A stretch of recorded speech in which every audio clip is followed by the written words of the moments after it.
Probably the number one question I've been asked over the years has been, how do you live your faith in the marketplace? And my response is really simple. How can you not? Because your faith is who you are. It just simply defines who you are. And so if it's who you are and you're being authentic, which is one of the key characteristics of a leader, is to be authentic. So how can you not be who you are in the marketplace? Yep. And so I don't think there's any specific effort that has to be made other than to be authentic. Hello, everyone. My name is Chris Powers, and I want to thank you for joining me on the Fort Podcast today. This show is an open-ended discussion and journey covering real estate, business, entrepreneurship, and investing.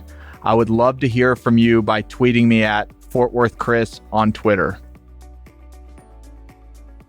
Hey guys, it's Chris. Thank you so much for joining me today on The Fort. I have a really special guest with me today, Barry Davis, who's the chairman and CEO of EnLink Midstream, a publicly traded company out of Dallas, Texas.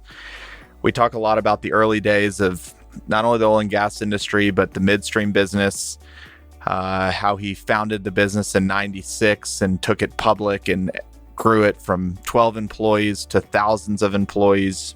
We talk about the state of the oil and gas industry today and its relevance and compare it to past cycles so we can dive deeper into where we might be headed. But we really spent a lot of time today talking about leadership and the things that he's learned over a long career, not just related to business, but to his faith, his family, his friends, and how to live a more balanced life where you can get the most out of it. We talk about the Better Man, which is an organization that he has started to help men across the country, and a lot more. So thank you for joining me.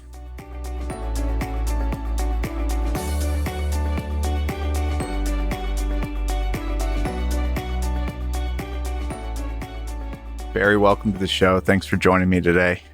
Thank you, Chris. Great to be with you. Can we just start with your background and kind of your story growing up and what brought you to today?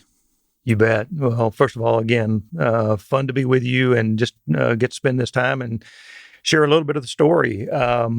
So growing up, I grew up in a small town, what was then a small town, Frisco, Texas, which is now not a small town. Yeah. But at that time, it was about 1,500 people. In fact, the entire time during my childhood, I think the sign coming into town said 1,492 people. So very modest beginning, typical family of a small town like that. But I think it was an incredible gift for me to be able to grow up in that town and to learn some of the things that have really stayed with me throughout my life. A couple of the values that I learned, I think, growing up in a town like that was, first of all, just the value of hard work. I saw people work hard. I saw people work side by side. I had a job. In fact, if you go back and you look, I can really justify this, but I had a job basically every day of my life. Yep. My dad was an entrepreneur, and so I always followed him to work. And that started when I was about 5 years old. And then I really had an outside the family job by the time I was 10. And so I really learned the value of hard work. The second thing that I learned in growing up in a small town was really the value of relationships. So those two things have really stuck with me. If we were to just really unpack the story of my business career, the two things you're going to hear me talk a lot about is just the work ethic and the relationships, that everything is really comes out of relationships. Just to give you an example of the relationships from my small town. When I was in the fourth grade, I walked into my class and my teacher was a lady named Polly Tadlock. Polly Tadlock became my teacher for a year, and then she became my family for life and a best friend for life. Wow. The significance of that is that just this week, we're going to celebrate the life that Polly lived for 93 years long. And I'm going to get to speak at the celebration of her life. She passed away a couple of months ago, but I'll speak on Saturday of that friendship. And she was one of the greatest cheerleaders, one of the greatest encouragers, one of the greatest models of how to be a great person, how to be a great follower of Christ throughout my last 50 years of my life. So again, great things came out of the start that I had in a small town. Frisco, for anybody listening, is now a couple 100,000 people. I'm sure that you had no idea back then what it would become today, but it is an incredible place. And thank you for sharing that. Yeah, Chris, knowing that you've done some things in real estate, I know you understand the value of location. Yep. Frisco, when I was growing up, was about 20 miles north of Dallas, and that location allowed it to really flourish in the last 30 or 40 years. So hard work and relationships, great relationships kind of set the foundation for you early on. Let's expand into how that led into kind of your teenage years and growing up, getting into the business world. You bet. Well, look, I think the thing that I also would really highlight would be the value of mentors in my life. And so if you ask specifically, how did I get into the oil and gas business? I had a mentor who was about 5 years older than me growing up, a man named Van Nichols. And Van was a star person in life growing up in Frisco. He went on to Texas A&M. When he graduated from Texas A&M, he came back and he basically said, "Hey, I'm in this business that is the greatest place to be in the oil and gas business, and I want to do everything I can to help you, including if you wanted to go into that business." And so Van was very instrumental in me becoming a landman early days in the oil and gas business. So that's really how I got in. I didn't know much more about the oil and gas business than my dear friend and mentor Van Nichols was in it. So it was something I wanted to do. Okay, so that's what got you interested in oil and gas. You bet. Yep. So you started as a landman, but I think you're most widely known, obviously, for what you've done in midstream. How did you walk me through kind of the progression of landman to Crosstex, which I think was that your first company? Yeah, it was. Okay. At the time, the land business was the place to be. What year is this? I entered the business in 1984. Okay. And so everything starts, as you know, in the oil and gas development business. It starts by putting land together. Right. And so that's what I did. I was spent the first 5 years of my career doing that. And then something happened that was very significant in our industry, but the deregulation of the way natural gas was marketed changed in 1984 with a FERC order that allowed producers to go directly to consumers. Historically, what had happened is a producer would drill a well, they would enter into a long-term contract, a 20, 30-year contract, to sell to the pipeline company, who would then sell to the utility, who would then sell to the consumer. Okay. In 1984, deregulation happened and it allowed the producer to start selling directly to an industrial customer, for example. It basically created the midstream business. We didn't use the phrase midstream business for some 20 years after that. It's probably the early 2000s that we really, started to call it by a name.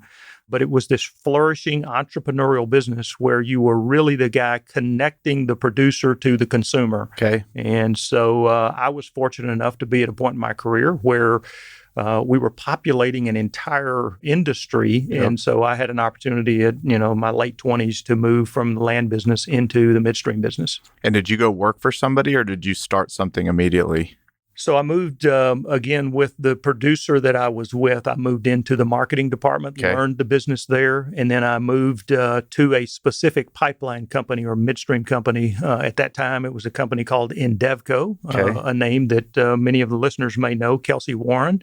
I worked for Kelsey early in my career, learned the business from Kelsey and a guy named Jim Bryant, who was the founder of Endevco. And so after about 4 or 5 years of working with them, I was inspired to go do my own thing. Little did I know what that would entail, but I was 30 years old and I decided that I wanted to go create a midstream company. It actually was the predecessor of all the companies that have evolved since then. Yep. And the original company was called Ventana Natural Gas. Okay. We've been through now about 6 generations of the company and 6 different names. Okay. But it is ultimately the company that became Crosstex Energy and then EnLink Midstream, which we are today. So you worked for 5 years, learned the business, finally decided to take the leap. Was there like a certain something that happened, maybe an opportunity? Like what drove you to kind of say, I'm going to go do this? Yeah, I think it was kind of in my DNA, Chris. I think I was a guy who, even in the first few years of my career, I was driving up and down the roads, buying oil and gas leases. And all the time I was looking out the windshield, I was thinking about what I'm going to do someday. Yep. And I always felt like it was going to have something to do with starting something that I could be a part of, where we would gather up a great group of people and go do something great together. Yep. And so it could have been, quite frankly, many different things. Yep. But it just so happened to be that it was in the midstream business. And I think I've been very fortunate to have found that industry. You've kind of already touched on it, but as we sit here today in 2020, how would you describe the midstream business to somebody that might not know? Yeah. So think of it as the people that drill the wells. We call them upstream. Okay. That's an oil and gas producer. They drill wells, they produce wells to the wellhead. And then on the other end of the exchange, there's the guy at the burner tip, the consumer, the guy that uses it in his industrial process or to generate electricity. In the middle is the midstream. Okay. And that is the guy that basically connects the producer to the consumer. That involves a very large capital infrastructure with lots of steel, lots of large facilities. And so the midstream are the guys who are providing the infrastructure. We are the highway, if you will, on which you move to get your natural gas or your crude oil to market. And so upstream companies will just sign a contract with you and say, we're going to put all of our oil or all of our gas into on your highway to get it to where it needs to go to. That is exactly right. You can think of us as a tollway. Okay. So when you started, did you raise some capital and have a deal kind of ready to go, or what did that first day in the office look like? You know, it was very different then, Chris, than it would be today. In fact, there weren't really capital providers available. And so we kind of had to pay our own way. Okay. And so early days in 1992 is when I started the company in Ventana Natural Gas. In early days, we had to create cash flow. And so we did everything we could to create cash flow that would fund our overhead, develop the capital that we needed to invest. And so we did consulting. We did marketing and trading business where we actually, we'd buy and sell product on other people's facilities just to make enough cash flow to get the business going. Over time, capital providers, have become, very available in the midstream business. And so we were able to access capital. Just to kind of go through some of the generations of our capital providers, Kelsey Warren was one of our investors early in 1996. In 2000, we actually kind of evolved to the next stage of capital, which was a company out of New York called Yorktown Energy. Okay. That was the first, significant capital and really, a large capital source that we had. And then in 2002, we took the company public. And going public for us was just another way to access capital to keep doing what we were doing. So without going, I won't make you talk about all 25 years, but can you maybe paint a picture of where the company you run today is called EnLink? How big is that company now? Yeah, so EnLink today is one of the top 15 largest midstream companies. Incredible. We move about 6 billion cubic feet a day, which would be some 7 or 8% of all the natural gas that moves, throughout the United States. And then we're also in the crude oil business. And so we're a significant player in crude oil as well. We have about 1,100 employees. I regret to say that that's far fewer than what we had just some 6 months ago with the downturn that we've seen in the pandemic and the downturn in the industry. We have contracted as we've gone into more cost savings mode. But yeah, it's grown to be a really significant company. The cool thing about that, I think, is that when you look back, we have built the company, one employee, one customer, one relationship, one deal at a time. And it really has been an evolution that goes all the way back to 1992. And so for me, it's been a journey that now has been a 30-year journey. And is it all domestic or is it international too? We are all domestic. Okay. In fact, we're today concentrated in really 4 core areas. North Texas in the Barnett Shale is a big area for us. The Mid-Continent in central Oklahoma. Louisiana, we are the second largest infrastructure in Louisiana, or second largest midstream company in Louisiana. And then thirdly, in the Permian, Delaware and Midland basins in the Permian. And we're going to spend a lot on this podcast on leadership, but one kind of interesting question that I've never been able to ask on the podcast, can you kind of paint a picture of what life is like as a private CEO versus a public CEO and maybe things you weren't ready for or things that you learned along the way? Well, yeah. Let me first of all say that everything you do as a private CEO, you keep doing. Yep. You just add a few things when you become a public CEO, and so you need a great team. I've been very fortunate to have great partners from the very beginning of anything I've ever done. In the earliest days, Chris Alds and Jim Wales were my great partners at Crosstex Energy, and then have continued through the current days at EnLink. So, I think of the CEO job in any company is to, number one, define the strategy of the company. That has been important from day one. I'm a big planner. I love to talk about vision, where we are today, where we're going to go in the future. So define the strategy is really the first thing that a CEO has to do. The second thing that you have to do is that you have to lead a winning culture, a culture that will be something that people want to be part of, because you can't go accomplish any vision really without others around you. Right. And so I would say to lead a winning culture. Thirdly, would be to develop the team and to have guys around you that are going to work with you and do what needs to be done to accomplish that vision. Next, I would say, I think a CEO's job always includes leading the strategic growth of the company. Mm-hmm. It's hard to hire someone that can do it in the same way that the CEO who's seeing everything and has the relationships externally, et cetera. So lead the strategic growth. And then lastly, I would say always asking what the score is. Right. How are we doing? Are we on track? And so those things continue whether you're a private company or a public company. The things you get in the public company then is thousands of shareholders Right. that you must communicate with and relate to, and just all the dynamics that goes with being part of a traded company. Was there a difference along the way between maybe having a team of 50 people versus 1,100, or all those things kind of remain true no matter how many people you have on board? Again, I don't see it as being different other than you have to find ways to be able to connect with larger numbers of people. Yep. So the earliest days of Crosstex, for example, we regularly gathered around the table. Yep. And just communicate. And so when we could do that with a dozen people, it was really easy. Yep. It's much harder to do that with 1,100 people. Yep. And so, but you have to find ways to do it, because I do believe that my direct connection to the last guy that we hired, at an entry-level position is as important today as it ever was. And so we have to find ways to connect. I love it. And look, I would tell you, because we're in the middle of the pandemic and the work from home, and I'm sure we'll touch on some of those things, but that's made it more complicated. Yep. In the same way, though, it's helped us to find some new ways to communicate. We're now doing virtual all-employee calls where we're doing, some things that allow us to connect with people consistently. That's really cool. Yeah, I can't imagine being somebody coming out of college and your first day on the job's in your bedroom and you're trying to long-term build mentorship. It's a very tough thing to do over the long period of time.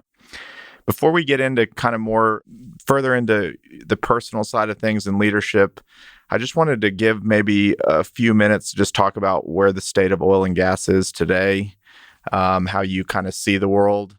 So maybe the first question just out of the gate is like, you've seen a lot of cycles, you've seen the ups and downs. Oil and gas is infamous for really high highs and low lows, but like, where do we stand today, and is it different from cycles in the past?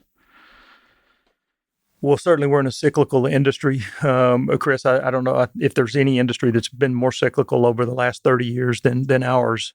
We've seen it before, but I do believe there's a lot going on today that we've not seen before.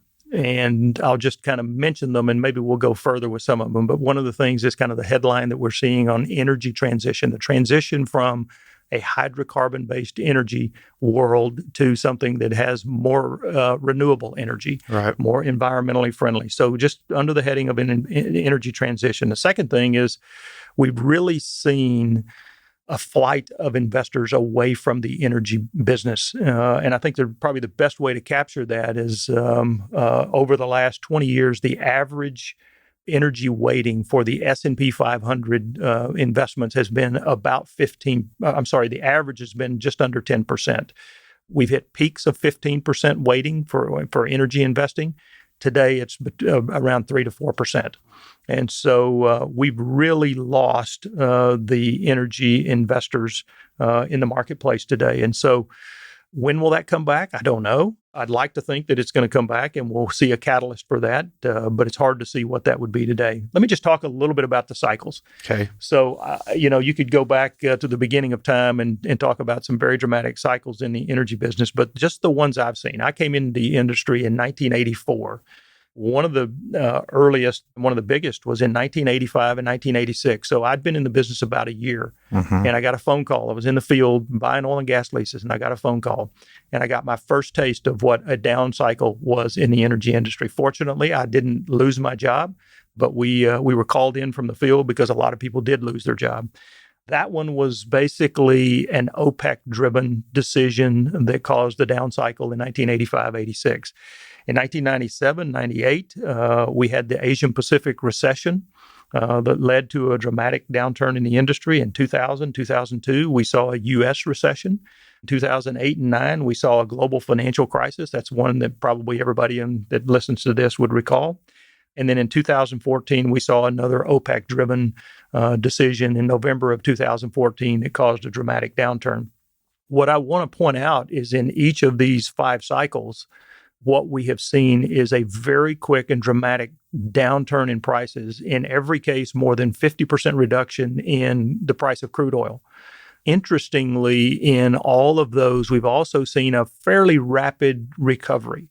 And so the loss of the crude oil price has happened in 6 to 12 months, and the recovery has followed in 6 to 12 months. So we lose 50% of the price and we regain 50% back in about 6 to 12 months. This one feels different. Okay. We've seen the dramatic downturn, but it's hard to predict that we're going to see the recovery. And so when I said we had some things we're dealing with in this cycle we haven't seen before, I think the pandemic is the biggest. Yep. And so the impact that it's had on demand and will continue to have on demand certainly is an impediment to us seeing a recovery this time. And it's hard to see, a year from now where demand could be as we sit in the pandemic right now. It really is. I mean, I think we're seeing a lot of things recover, but one of the things we're not seeing recover is travel. And so the impact that has on global demand for jet fuel, for example, is significant. Yeah, it still remains. I think we're still too early to tell as far as when we're going to see demand come back. And it always comes down to supply and demand. I mean, we say we're in a cyclical industry. Yep. We're in an industry like all that is driven by supply and demand. So commodity driven, maybe just a question. I didn't have it on our list, but if an analyst in New York City is asking Barry, what are you going to do to make it better? It's like, well, you can't come up with a magic solution to make prices go up. Obviously, the whole industry is in a cost-cutting perspective, but what are things that the businesses that are going to do well throughout this are like categorically doing? Is it just managing overhead and just holding on tight, or is there other things that give you hope? Yeah, Chris, I think you could just look at us as being a case study. What we have done is we focused on the things that we control. Yep. And in our case, in 2020, we will operate the same assets, or in some people describe it same store assets. Right. We will do that 20% less expensively than we did in 2019. Got it. We are leading the industry in terms of our ability to cut costs. I don't think anybody else has done it more dramatically than we have. And so I think that's what you have to do. You have to find ways to be more efficient, and cost out is going to be the name of the game in the near term as we manage through this down cycle and lower level of activity that we're seeing across the business. And one more question kind of on the industry, and it's something as an outsider that I hear a lot about in headlines, ESG. Does that impact the midstream side as well? And how do you view ESG? What does it mean to you? Well, of course, ESG impacts everything now, okay. and it's really come on us quickly. What I would tell you is the first that we started hearing about ESG really was coming out of Europe, 5-6 years ago, and you would hear that in rooms where people were talking about investing, they started talking about the concept of ESG. Now, let me make sure that listeners understand when we say ESG what we mean. And basically, it is environmental, social, and governance, and so. From an environmental standpoint, investors are looking at how well we are stewarding what nature has given us. Right. How well are we taking care of the environment? In social, what this is trying to do is look at how we relate to our employees, our customers, and the communities in which we operate. You Yep. know, how are we treating people? And then thirdly, in governance, it's basically how we relate to our leadership, the compensation structure, shareholder rights. And so it really is becoming kind of a standard metric for how companies do on a relative basis compared to other companies. And so, we believe that we've always been driven by our core values of doing the right thing for our people, for our shareholders, et cetera. What we have to do better is tell the story better. Yep. And so we're all doing that right now. I think people that have to change some of the ways they're doing that things are going to change that. But those who feel like they're already doing it well, we just got to do a better job of measuring it and then telling the stories. I'll give you an example. We did a first ever this week. We're right in the middle of doing a diversity study in our company just to make sure that we can tell the story of the diversity of our employees. Right. And it may feel a little awkward to people to actually share their personal information that we have to understand, but I think they understand why we're asking. It's not that we want to exploit it. It's simply we want to tell our story. Right. That we have a lot of diversity. We have a lot of young people in leadership. We have a lot of women in leadership. And those are metrics that people need to understand. That's awesome. And it's not going away. The ESG kind of discussion, it's here to stay. It is definitely here to stay and growing. Yep. All right. So we're going to pivot just a little bit more from the business side of things. Barry and I met a couple years ago. And for those that have listened to the Pete Chambers episode, we met on a lot of the same kind of grounds of I wanted to meet people that thought a lot about the second half of their life. Being an entrepreneur, I spend a lot of time focused on my business and can often lose sight of things that are important. I think I went through a drill once that hit me like a ton of bricks, but it said write down the 5 most important things in your life, and you put faith and family and business, and then number 1's always faith. But then they said, okay, well then allocate your percentage of time to each, and you basically like turn the list on its head, and that hit me like a ton of bricks. And so I met Barry, and Barry has done a tremendous amount of work using his platform that he built through his business career, but using it for a lot more family faith and teaching younger people. So we're going to head down that world. The first question I would ask is just how did thinking about a balanced life and doing things differently than maybe a lot of peers in the industry, not in just the industry, in the business world, how did that kind of come upon you, and why did it captivate you? Yeah, well, Chris, I think what you're going to feel is an increasing passion. I talk about the midstream energy, and I got a great passion. I talk about leadership, I got a greater passion. And I talk about, faith, and it'll continue to grow. So I think you and the listeners will hear that from me. First of all, you got a great gift. At a young age, you were able to have that picture of the roles that you have in life.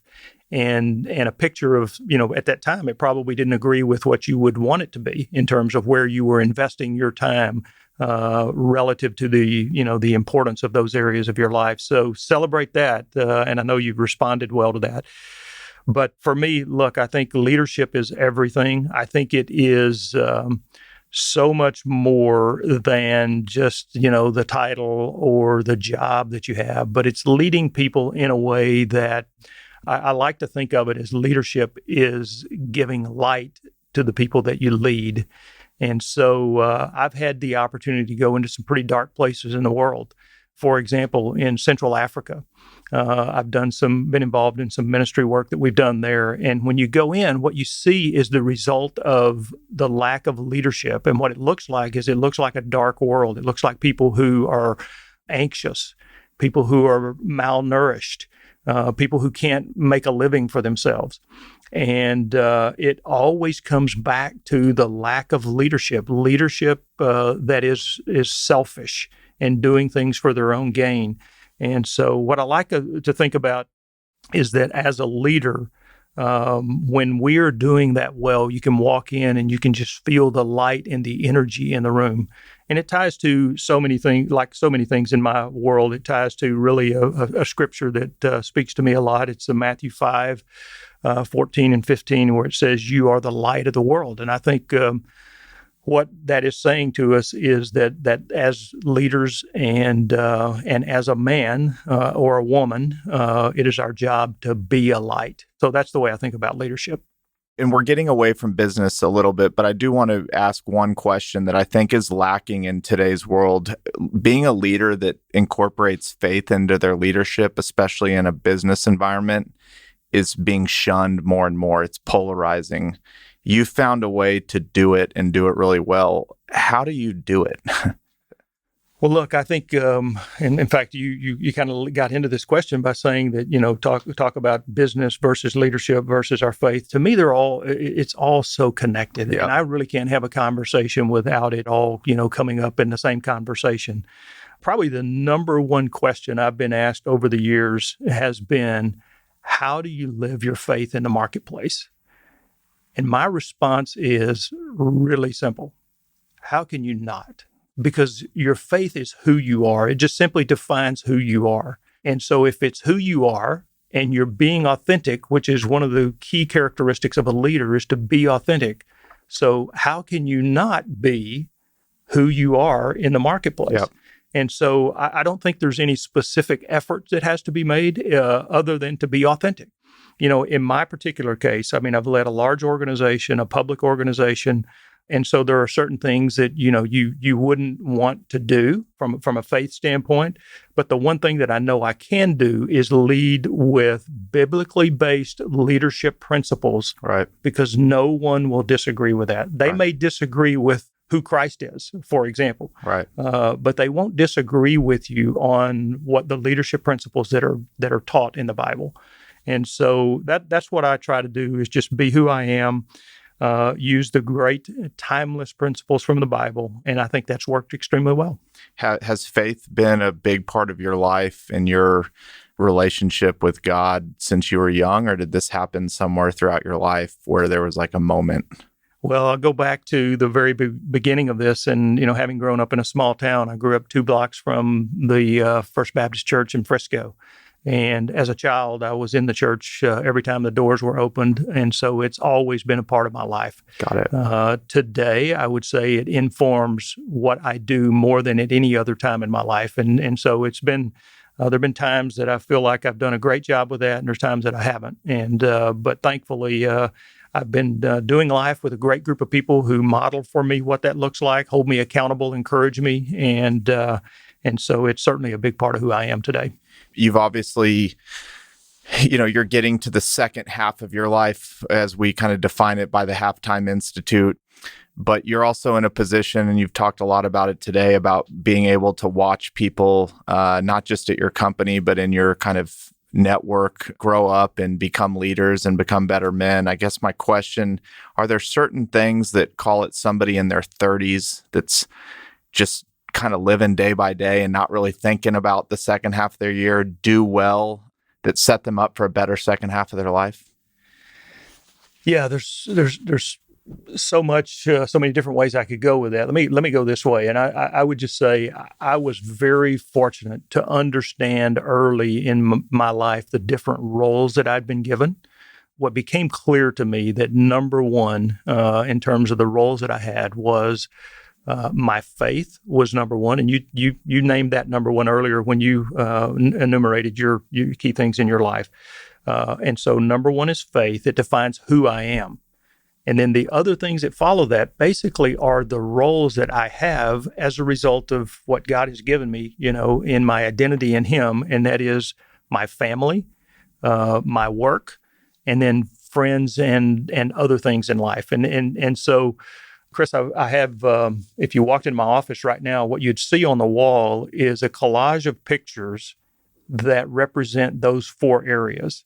There are pictures that represent my faith. There's my family. There's work pictures, and then there's just kind of the other parts of my life: recreation, TCU, golf, etc. And so every morning when I walk in, and every day when I walk out, I have the reminder that that's what's important. Yep. And so I allow everything in my life to run through that filter. For example, when you asked me to do this today, yep, I run it through the filter of where does that fit? Yep. And if it had nothing to do with any of those 4 things, or it didn't check at least 2 or 3 of those boxes, I probably wouldn't do it. Yep. And so it does, in so many ways, overlay how I allocate my time and the things that I think about. Let's dive in a little bit to something that I know is playing a huge role in your life right now. it's something called the Better Man, which is a ministry that you have, I believe you've created it, you founded it.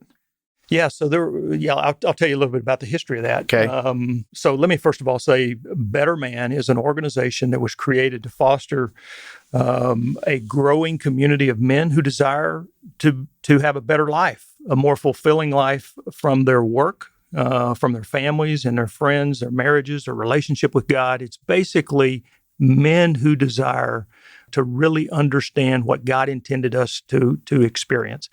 I believe in so many ways God intended for us to have this incredible experience as men and as women and as others, and we've just been lost. I mean, we've been living in confusion, and so what we're trying to do is bring men together to create a movement that would allow men to understand better what God's definition of manhood is. Yep. So, how did we get here? Let me describe that. So in the early 90s, a guy named by the name of Robert Lewis was teaching men in Arkansas on this topic in his local church. Robert was the lead pastor of a significant church in Little Rock, Arkansas. What they found was that it had an incredible impact on their own church. And so the men started asking Robert to take it outside the church. And so in the early 2000s, he actually introduced it to the broader world in a curriculum called Men's Fraternity. Okay. Over the next decade, millions of men, I believe 3 million men went through the program between 2000 and 2010. And so it was incredibly successful. I had the opportunity to get to know Robert starting in 2001. I walked into the boardroom of Leadership Network in halftime, and Robert was in the room. He was this giant person who was the warmest, brightest light that I really think I had experienced up to that point. And so I quickly just gravitated towards Robert and things he was teaching about manhood. And so I was incredibly impacted. I started sharing that with other men. One of the men that I shared that with, by the way, was the young guy that you know, Austin Adams. Yep. Austin Adams at that time was, in 2007, I believe, was a baseball player at TCU. And I introduced him to Men's Fraternity. It had a great impact on him. Fast forward a few years later, Men's Fraternity became a little less relevant in terms of the way it was communicated, the medium of how it was communicated. And some of the stories were dated, et cetera. And so we started dreaming about what it would look like to do Men's Fraternity or something like that on biblical manhood in today's world.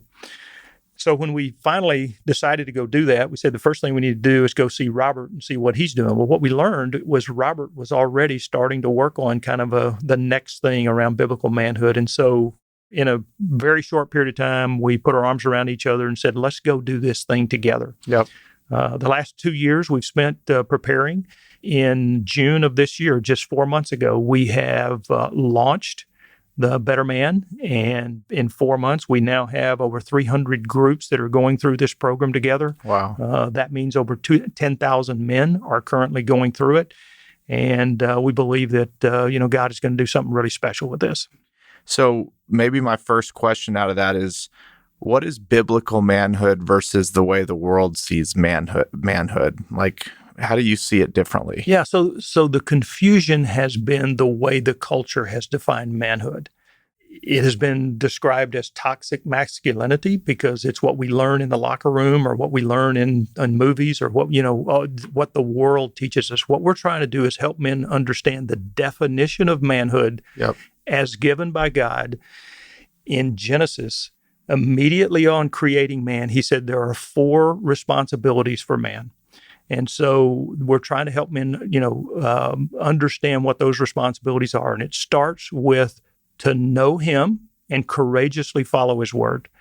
Secondly, the responsibility of man is to love and cherish God's woman that he created subsequently. Thirdly is to excel at his work. And then fourthly is to better the world that you live in. And so if you go back to Genesis, what you'll see is that is the responsibility that God gave men. And it was the beginning of men basically taking care of the world that God had created. Right. And so that was his training ground. That's the way that he wanted us to lead. And what you see today is anything but that. Yep. It is a confused man. And so if somebody's signing up for this curriculum, how long is it? What are they going to go through? Like, what's their experience going to be like? Yeah, so it begins with a curriculum. Okay. And we think of the curriculum as being a way to invite men into the journey of being better men, but it is only an 11-week curriculum. Okay. And so it's basically 11 sessions. The best way to do it is around the table with, 7 to 10 other guys. In some cases, it'll be done in a large format where maybe there's 300 or 400 guys in a room, and then you break into small tables. There's always the model is important. And the model is that there is a discipler or an older, more mature man in the group, and then whatever you have as far as the younger guys in the group who are trying to understand what it means to be a better man. So it's a discipler, disciplee model, and so it lasts 11 weeks, and then beyond the 11 weeks, we see it as a lifelong journey. Yep. And our goal is to resource men with all the things they need for that lifetime journey to do it successfully. And so there are many different expressions of how we'll do that beyond the curriculum. I would say it will be events, it will be resources, books that we vetted, teachings on different topics of what men and responsibilities that men have. So if you want to learn how to be a father to a daughter, we want to vet the curriculum and make it available so that you can gather with your guys into any topic you want and go deeper. That's incredible. Yeah. You mentioned meeting Robert Lewis in a boardroom at Halftime Institute. When did you get involved with Halftime Institute, and how has it changed your life? Yeah, another one of those things in life that you go, gosh, what a gift it was. But in 1997, so we create Crosstex Energy in December of 1996. In January of 97, we moved into our offices that we were in for the next 20 years. And on the marquee in the office building that we moved into was Halftime Institute and Bob Buford. I had just read, or would, in the next few weeks, I would read the book Halftime. And at the time, I was very young, but I already started thinking about the next season of life and the concept of halftime. And so it's just those things all came together. Yeah. The book, for those that haven't read it, is basically that, in this world, sometimes really in confusion, we spend all our time trying to build a career.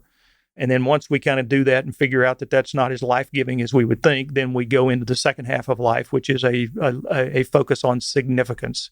And so the success to significance is what the Halftime book really explains.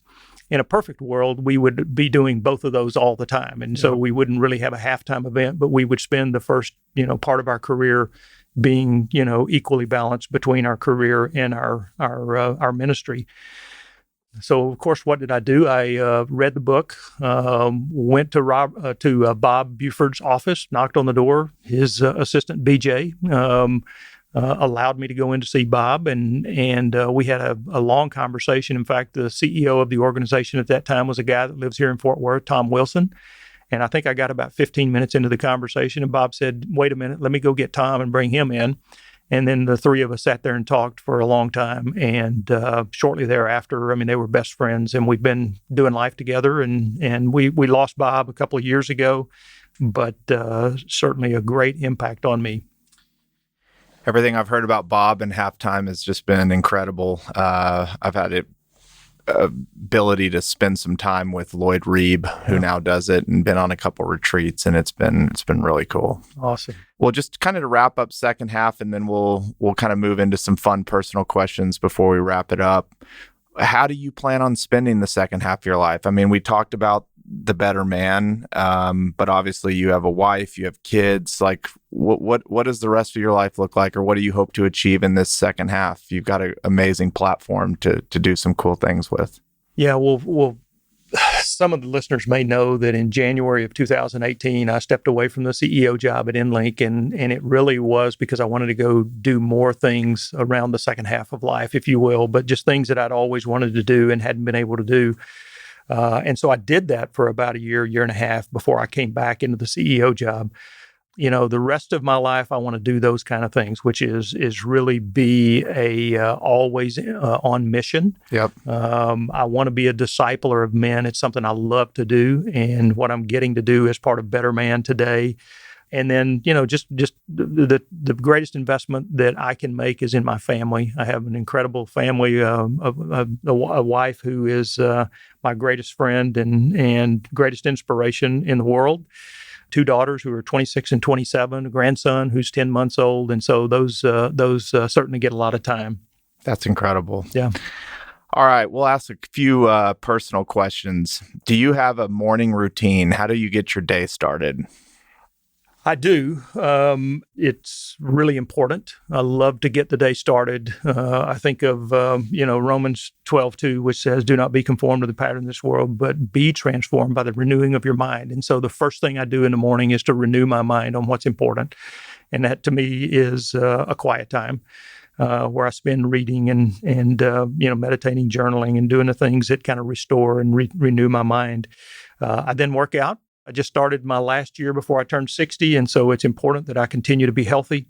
And so I spend the first hour or so quiet time, the next hour in working out, and then I go to work and carry on with the rest of the day. But that's worked really well for me for pretty much my whole adult life. What time do you wake up? Normally between 5 and 5:30. Okay. Fair enough. I think we had somebody the other day that wakes up at 3:30 every morning. I'm like, I don't know how you can possibly do that. What's the best advice you've had? Well, actually, I'm going to rephrase the question. I was doing research on this episode, and I usually ask people what the best advice is, but you gave it in an article you did with D Magazine, I think 10 years ago in 2007, and you said, and I thought it was incredible, do the right thing, and you'll always be able to go back to where you've been. What does that mean?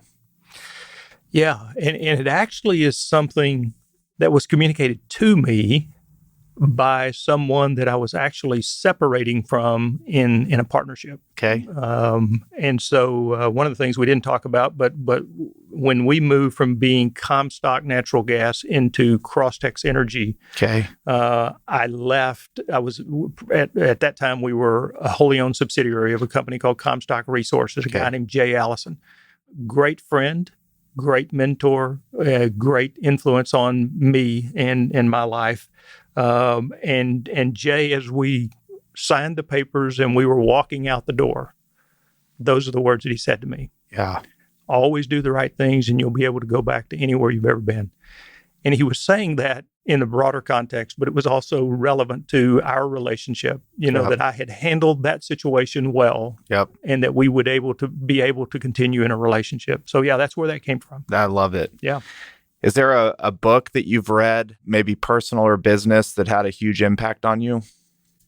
There's a book I read every day. Yeah, I think I know what you're going to say.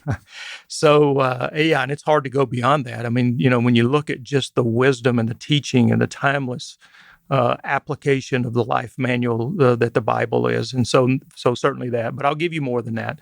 It's hard for me to say that there is one book. And here's the way I would say, for every season of my life, there has been a book or a series of books that have been influential.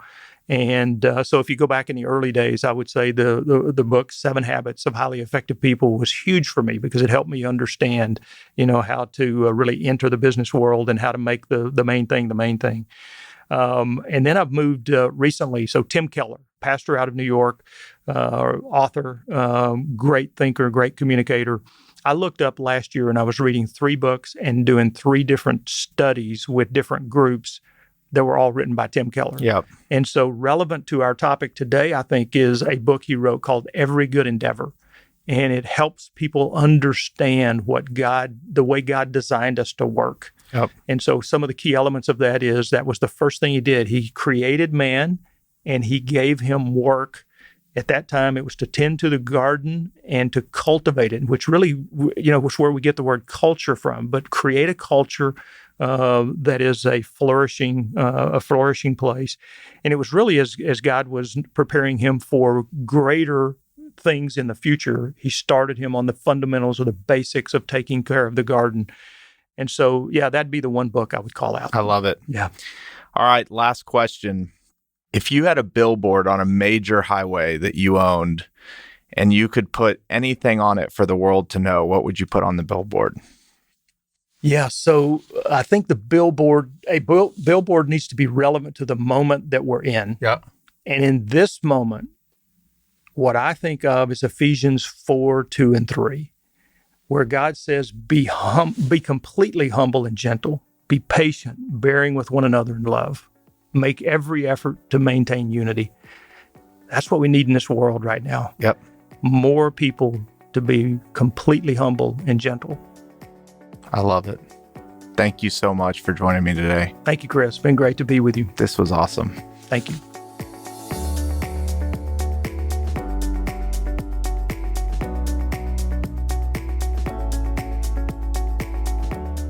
Hey everyone, it's Chris here again. Thank you so much for joining me on this journey. If you enjoyed the show, please subscribe to us on Apple Podcasts, leave a 5-star rating, or write a quick review.